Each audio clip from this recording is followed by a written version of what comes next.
일본인들이 대마도에 한국인이 많이 갈 때는 문제가 많다고 갖은 이유를 들어 한국인들을 박대하다가 이제 한국인들이 안 가니까 일본 주민과 정치권이 서로 싸우고 있는 현재 상황에 대해 말씀드리겠습니다. 일본 언론 데일리 신초는 어제 기획기사에서 한일 관계 악화로 대마도 비명 41만 명의 한국인 관광객 거의 제로라는 기획기사를 보도하였습니다.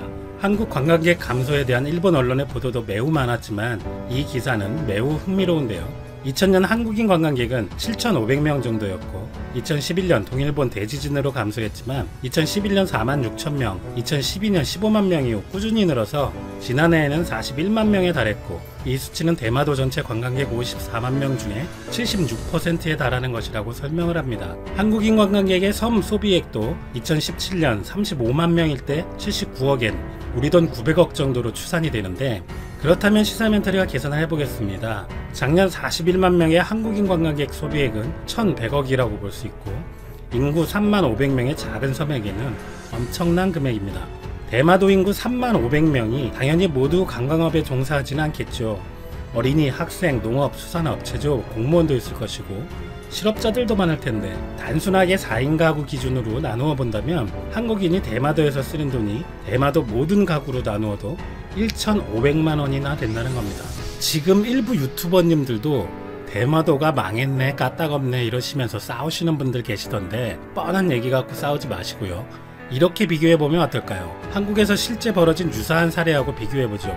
한국 GM이 군산 철수하고 나서 군산 경제가 아주 어려워진 것을 다들 아실 겁니다. 당시 GM 군산에서 일하던 인원은 2,000명이었습니다. 한국 GM 평균 임금 8,700만 원이라고 보도되었었는데 저기에 비정규직 직원, 매점에서 판매하던 직원, 식당 일하던 직원까지 다 포함된지 모르겠습니다만 어쨌든 그대로 대입하면 GM이 군산 주민들에게 지출한 돈이 1,740억입니다. 군산 인구는 28만 명입니다. 3만 명에 1,100억하고 28만 명의 1,700억을 단순히 비교해봐도 지금 대마도 경제가 어떻게 될지 쉽게 짐작이 가실 겁니다. 더군다나 군산은 대마도처럼 외딴 섬도 아니고 나름 인구 30만에 가까운 역사와 전통이 있는 유명한 도시이고 경제적 측면의 외부와 연계성이나 정치권에서의 관심은 비교할 수준도 아니겠죠. 기사로 돌아가 보면 역시 지금 대마도의 경제는 한국인들로 이루어져 있다고 해도 과언이 아니다 라고 표현합니다. 마을 곳곳에 한글 간판이 즐비하고 면세점은 일본인은 못 들어갑니다. 차량 내비게이션은 일본어가 아예 없고 한글로만 되어 있습니다. 그러면서 상당히 웃기는 내용들이 나오기 시작하는데 대마도의 자이대 옆에 땅을 한국인이 인수해서 리조트를 지은 것이 문제가 된 적도 있었다. 아니 일본인이 가지고 있을 때는 괜찮은데 한국인이 사서 리조트를 만들면 방해에 문제가 된다? 애초에 그러면 군시설 인근은 일본인이든 한국인이든 소유를 금지하고 정부에서 소유하고 있었어야지 일본인이 리조트를 만들었어도 이런 소리를 했을까요? 그 리조트라는 것도 작은 뭐랄까 뭐 하여튼 그런 수준이라고 합니다. 그리고 한국인 관광객 문제가 상당히 많았다. 음식점에 4, 5명이 들어와서 생맥주 한 잔만 주문하고 술을 반입해서 돌려먹고 쓰레기를 투기하는 등 문제가 되는 행동이 많았다라며 극히 일부의 사례를 가지고 기사 중간에 이런 얘기가 왜 나와야 되는지 좀 의아스럽습니다만 대마도 시의위원회 인터뷰를 계속 전합니다. 한국인이 오지 않게 되어서 수익은 제로이고 관광 관련 업체는 거의 파산 직전이다. 토요코인도 9월 5일에 오픈했는데 어쩔 거냐? 한국인이 오지 않게 된 것은 일본 정부의 책임이다. 그것을 문제 삼아야 하고 대마도 령화회를 발족하고 정부에 강하게 항의하기로 했다. 이어서 이 대마도 령화회 회장은 자기가 경영하는 민박은 9월 한국 손님은 제로이고 큰 호텔도 5, 6명 수준이다. 섬 관광버스 200대가 하나도 움직이지 않고 버스 회사 중 몇 개는 벌써 철수했다. 렌터카 회사는 수입이 없어서 차를 팔고 있는 형편이다. 면세점은 텅텅 비었고 한국인으로 활기찼던 이즈하라 변화가는 끝났고 마을이 죽어있는 상태이다 라고 전합니다. 그런데 요즘 집권자민당의 보수중진 의원 아오야마 참의원이 이끄는 일본의 존엄과 국익을 지키는 모임이 활발히 활동을 합니다.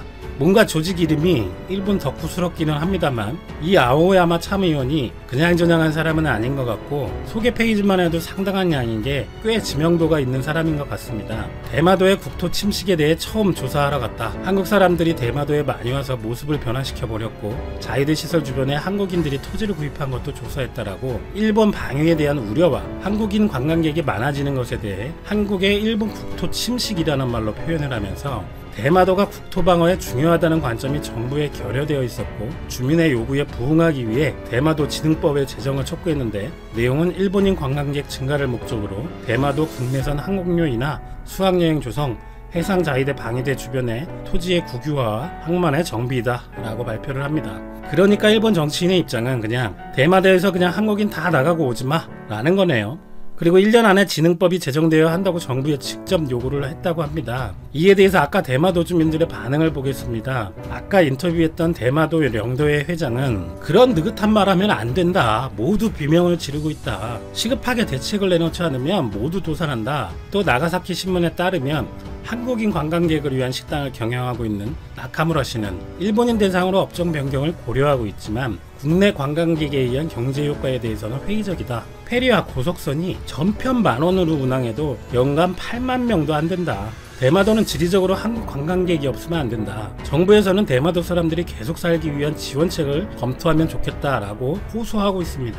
대마도 주민들의 말대로 당장 버스 200대는 멈추고 렌터카는 팔고 있고 관광업체는 도산하고 있는데 우익 정치인은 한가롭게 대마도가 한국인들 때문에 일본 방위에 위험하다. 한국에게 대마도가 침식당하고 있다. 일본 국내 여행을 늘리겠다. 이를 위해 무려 내년에 대마도 진흥법을 만들겠다 이러고 있으니 대마도 주민 입장에서는 복장이 터질만 합니다. 참고로 시사멘터리가 볼 때 당연한 얘기지만 대마도 국내 관광을 늘린다는 건 그야말로 헛소리입니다. 일본보다 가까우니까 부산에서 고속선을 타고 2시간에서 3시간 걸리는 대마도를 가는 것이지 일본에서도 외딴 곳인데 배까지 갈아타고 저기까지 간다? 한국 사람은 면세점 쇼핑도 하고 그나마 외국 분위기도 느끼지만 일본 사람들 입장에서 대마도까지 뭐가 있다고 엄청난 국내 교통비에 배 갈아타고 시간까지 걸려서 갈까요? 테마파크, 휴양지, 해수욕장, 역사적 유적? 그나마 여기 공항이 있기는 한데 국제선은 당연히 없고 국내선 2개 편으로 저길 가려면 외국인은 간사이 공항이나 도쿄 공항에서 내려서 후쿠오카나 나가사키 공항까지 갈아타고 또 거기서 비행기를 갈아타고 가야 됩니다. 내국인들도 마찬가지겠죠. 이렇게 일본 정치인들은 오늘도 실질적인 대책은 내놓지 않고 한국인들이 대마도를 침식한다,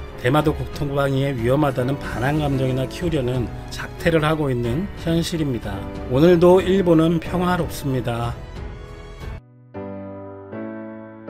상식이 돈이 되는 지식 소클 크리스티입니다. 가정의 달 5월이 지나고 이제 6월 호국 보훈의 달이 다가왔습니다. 2020년은 6.25 전쟁 70주년을 맞은 해인데요. 오늘 우리는 대한민국을 위해 헌신한 많은 사람들, 그 중에서도 6.25 전쟁 참전 용사들을 기억하려고 합니다. 우리나라는 그들이 전혀 알지 못하는 나라에서 한 번도 만난 적이 없는 국민들을 지키기 위해 국가의 부름을 받은 우리의 아들, 딸들을 영광스럽게 생각합니다. 얼마 전 5월 25일은요, 미국에서 조국을 위해 목숨을 바친 장병들을 기리는 날 메모리얼 데이, 현충일이었습니다. 6.25 참전 용사들은 이제 90이 넘어가는 나이가 됐지만 한국 전쟁이 여전히 어제 일처럼 생생하게 기억에 남아있다고 합니다. 과연 미국인과 전 세계 사람들은 한국 전쟁을 어떻게 기억하고 있을까요? 영상 시작 전 좋아요와 구독하기 눌러주세요. 1950년 6.25 전쟁이 일어나던 그 당시 미국을 포함한 유엔군이 우리를 도우러 한반도에 왔습니다. 그들은 한국의 자유민주주의를 지키기 위해 숭고한 희생을 치렀죠.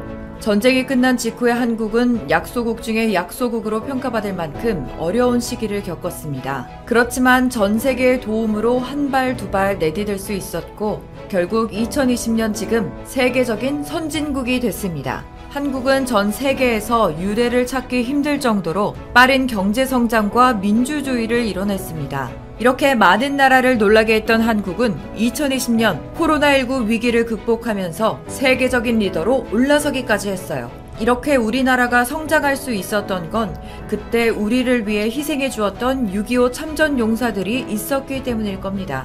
그래서 우리 정부는 6.25 참전 용사들의 노고와 희생을 결코 잊지 않겠다는 마음을 담아 참전 용사와 그 가족들에게 마스크 100만 장을 보내기로 했습니다. 이제 평균 나이 88세가 된 참전 용사들의 건강을 지키기 위해서 코로나19를 예방할 수 있는 마스크를 지원하기로 한 거죠. 한국이 그 옛날 일방적으로 도움만 받던 동맹국이 아니라 도움을 주는 나라로서의 역할까지 톡톡히 해낸 겁니다. 참전 용사들에게 마스크 그리고 편지가 함께 전달됐습니다. 한국 정부는 귀하의 건강을 기원합니다. 한국과 맺어진 소중한 인연의 표시입니다. 본인들의 국가에선 잊혀졌지만 한국의 세월이 70년이나 지났는데도 잊지 않고 기억해줘서 고맙다고 말하는 참전용사들. 이들은 마스크를 통해 70년 전 낯설었던 한국에서의 전투를 다시 떠올렸습니다.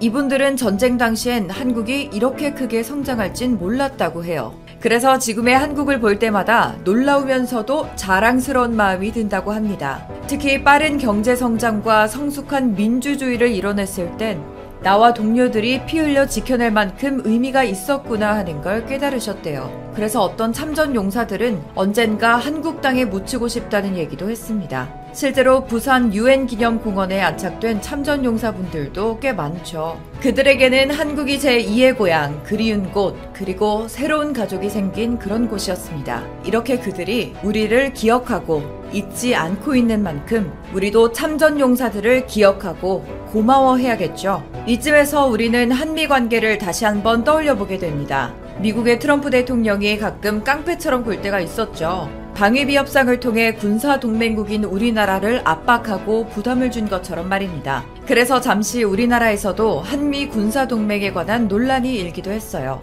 그렇지만 미국인과 우리 국민 대다수는 6.25 전쟁에 대한 기억이 있어서 대부분 우리나라와 미국이 더 긴밀한 관계를 맺고 동맹을 맺어나길 원하는 분위기입니다. 심지어 이번에 우리나라에서 방역물품을 지원하면서 양국 간의 우호적인 분위기가 더더욱 두터워진 것도 있죠. 힘든 역사를 함께 이겨냈던 기억을 오늘날까지 이어나가고자 하는 겁니다. 이제 한국은 전통적인 군사안보뿐만 아니라 재난, 질병, 환경 문제까지 안전을 위협하는 모든 요인에서 국민을 지키는 인간안보까지 총망라하는 그런 국가가 됐습니다. 포스트 코로나 시대에 국제협력을 이끌어나는 리더가 된 거죠. 그런 만큼 우리나라가 이렇게까지 성장할 수 있도록 도와줬던 수많은 사람들, 특히나 이름 모를 낯선 땅을 위해 헌신한 6.25 참전 용사를 꼭 기억하고 또 감사한 마음을 가져야 할 겁니다. 내가 피 흘려 지킨 한국에 묻어달라. 한국을 제2의 고향처럼 아꼈던 6.25 참전 용사들, 고맙습니다. 잊지 않겠습니다. 여러분은 지금 한미 관계 그리고 참전 용사에 대해 어떻게 생각하시나요? 이와 관련된 다양한 의견 댓글로 남겨주시면 감사하겠습니다. 혹시 주식하시나요? 방위산업 관련 급등 종목이 알고 싶으시다면 오른쪽 버튼을 클릭해주세요.